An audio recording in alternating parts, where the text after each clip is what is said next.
3 days ago, 4 astronauts fell from the sky and splashed into the Pacific Ocean. They had just done something no human had accomplished in over 50 years. They flew to the moon and back. This is the story of Artemis II.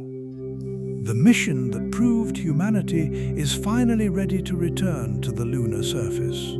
For more than half a century, no human being ventured beyond low Earth orbit. The last time anyone saw the moon up close with their own eyes was December 1972, when Apollo 17's crew departed the lunar surface for the final time. Gene Cernan, the last man to walk on the moon, looked back and said he would return. He never did. No one did. For 53 years, the moon hung in our sky like an abandoned promise. Governments changed, budgets were cut, priorities shifted. The Space Shuttle program kept astronauts in low orbit for 3 decades. The International Space Station became our furthest outpost, but the moon became a memory. Then came Artemis, not just a program, but a declaration. NASA would send humans back to the moon, and this time they would stay. But before anyone could land, they needed to prove the spacecraft could make the journey safely. That was the purpose of Artemis II. The crew chosen for this historic flight was unlike any that had come before. Commander Reed Wiseman, a Navy test pilot and veteran astronaut, pilot Victor Glover, who would become the first person of color to fly beyond low Earth orbit, mission specialist Christina Koch, who already held the record for the longest single spaceflight by a woman, and mission specialist Jeremy Hansen, a Canadian Space Agency astronaut, the first non-American to fly on a lunar mission. Together, they represented something more than a crew. They represented a new era. On April 1st, 2026, at 6:35 in the evening, the Space Launch System rocket ignited. The most powerful rocket NASA had ever flown roared to life from Launch Pad 39B at Kennedy Space Center, the same launch complex that once sent Apollo missions to the moon. 8.8 million pounds of thrust pushed the Orion spacecraft skyward. In those first few minutes, the crew experienced forces 3 times their own body weight. The vibrations shook every panel, every bolt, every bone. Then silence. The engines cut, and for the first time in their lives, they were weightless, hurtling away from Earth at 17,000 miles per hour. Over the next several days, the Orion capsule climbed higher and higher, past the orbit of the International Space Station, past the altitude of any crewed spacecraft in 5 decades, past every satellite, every piece of space debris, into the void between worlds. The crew monitored systems, ran experiments, and tested the spacecraft's life support in the deep space environment for the first time with humans aboard. Every breath they took, every sip of recycled water, every data point transmitted back to Houston was a test. Orion had flown unmanned around the moon during Artemis I in 2022, but this was different.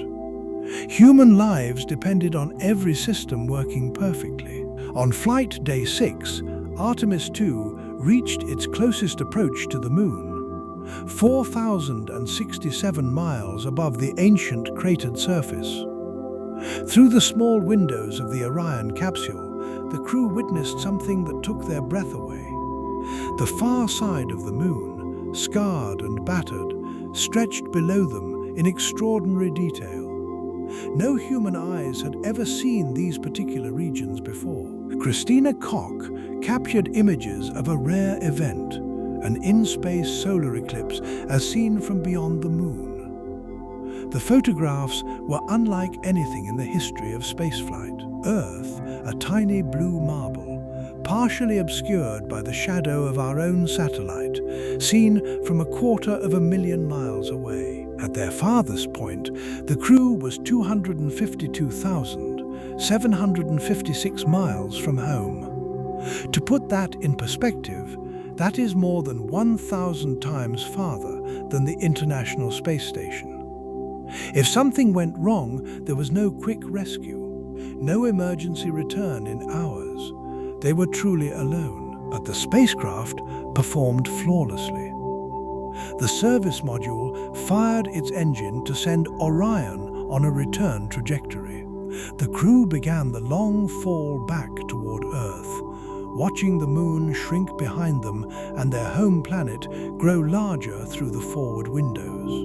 On April 10th, Flight Day 10, the Orion capsule hit the Earth's atmosphere at nearly 25,000 miles per hour. The heat shield, the largest ever built for a crewed spacecraft, endured temperatures of nearly 5,000 degrees Fahrenheit. For several agonizing minutes, communications blacked out as superheated plasma surrounded the capsule. Then the parachutes deployed. 3 massive red and white canopies billowed against the California sky. At 8:07 in the evening Pacific time, the Orion capsule touched the water. Recovery teams moved in immediately. The hatches opened, and 4 astronauts, exhausted but elated, were pulled from the capsule. They had done it. Humanity had returned to deep space. Back in Houston, the crew reunited with their families.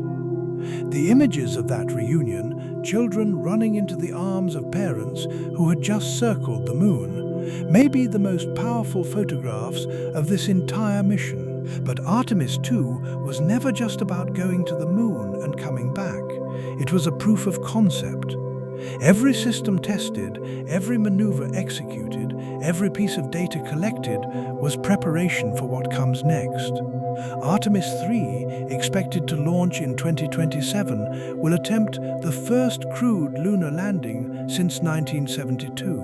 This time, astronauts will land near the lunar South Pole, where ice has been detected in permanently shadowed craters. That ice could be converted to drinking water, breathable oxygen, and even rocket fuel. The moon is not just a destination. It is a stepping stone. Beyond the moon lies Mars, and beyond Mars, destinations we cannot yet imagine. But every journey of 1,000,000 miles begins with a single mission. And that mission just ended 3 days ago in the Pacific Ocean. When the Apollo astronauts returned from the moon in the 1960s and 70s, they described a profound shift in perspective. Seeing Earth from that distance, a fragile blue sphere suspended in infinite darkness, changed them forever. They called it the overview effect. 53 years later, 4 new astronauts have experienced that same transformation.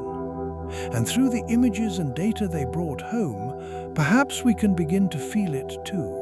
We went to the moon once and forgot how to go back. It took us half a century to remember. But now, the path is open again. And this time, we are not just visiting, we are beginning to stay. Artemis II proved that the dream never died. It was only sleeping.